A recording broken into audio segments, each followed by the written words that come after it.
Ah bah tu vois, typiquement, j'aurais adoré avoir ça quand j'étais gamin. Ah, j'adore Céline Dion.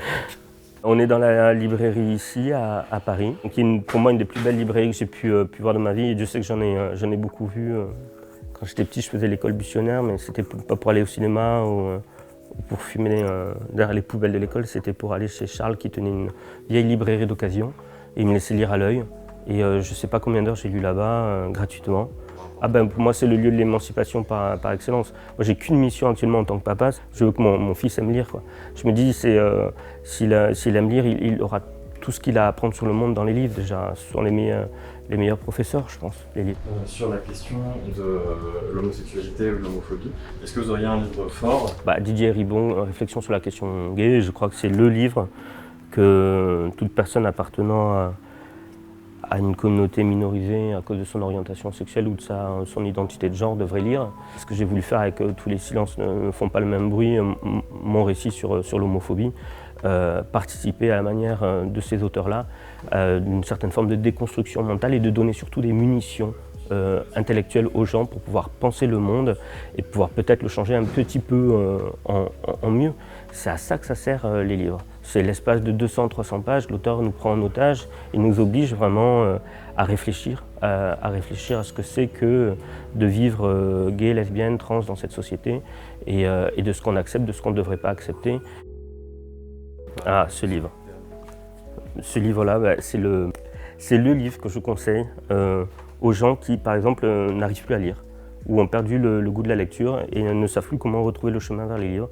Et c'est vraiment des livres pièges, j'appelle ça. On commence une page et je mets au défi n'importe qui de lire les 3-4 premières pages et de ne plus arriver à s'arrêter jusqu'à la fin, de ne pas être bouleversé par cette histoire de famille qui dure quand même 1300 pages. Mais quand un livre vous permet ça, de vous évader du quotidien et de vous kidnapper mentalement et de vous faire vivre d'autres vies que la vôtre, je pense que c'est précieux des livres comme ça. Oui, aussi là. Je regarde un livre. Alors, moi, le livre qui m'a le plus marqué dans ma construction d'auteur, c'est un recueil de poèmes de Fernando Pessoa qui s'appelle Le Gardeur de troupeau. Et je ne sais pas comment dire ça, mais ce livre m'a guéri. C'était suite à un enfant que j'avais vu mourir à l'hôpital et donc je n'arrivais pas à accepter ce qui s'était passé.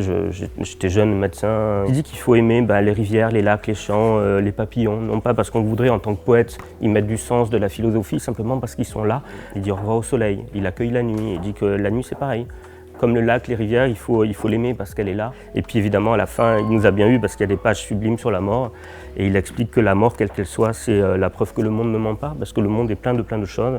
Et j'ai terminé ce livre en disant, d'accord, c'est terrible ce qui est arrivé à cette famille, cet enfant qui est mort.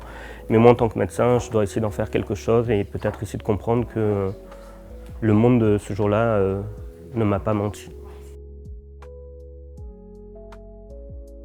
Celui qui, moi, m'a ouvert les yeux sur beaucoup de situations, c'est King Kong Theory de Virginie Despentes, qui est un grand classique. Ça m'a fait prendre conscience que les situations que je vivais en tant que médecin au cabinet médical et que mes patientes me racontaient étaient beaucoup plus répandues que ce que je pouvais imaginer. Et c'est ce livre-là qui m'a donné envie aussi de m'engager à ma manière en tant que médecin traitant, en tant que médecin généraliste, en tant qu'écrivain aussi, et de peut-être dénouer un petit peu toute cette merde qu'on peut avoir dans la tête et qu'on a hérité aussi de cette société. Est-ce que Paris, vous aimez bien quand même? Est-ce que j'aime bien Paris? J'adore Paris. Après, comme je dis, mes parents sont nés à Paris, ont vécu à Paris. Je pense que c'est ma ville aussi. Paris, je crois profondément que c'est une ville révolutionnaire et que ça passe aussi par permettre aux minorités, quelles qu'elles soient, de pouvoir s'approprier cette ville et de la vivre comme une ville révolutionnaire où tout peut arriver, où tout doit arriver pour le mieux. Ouais.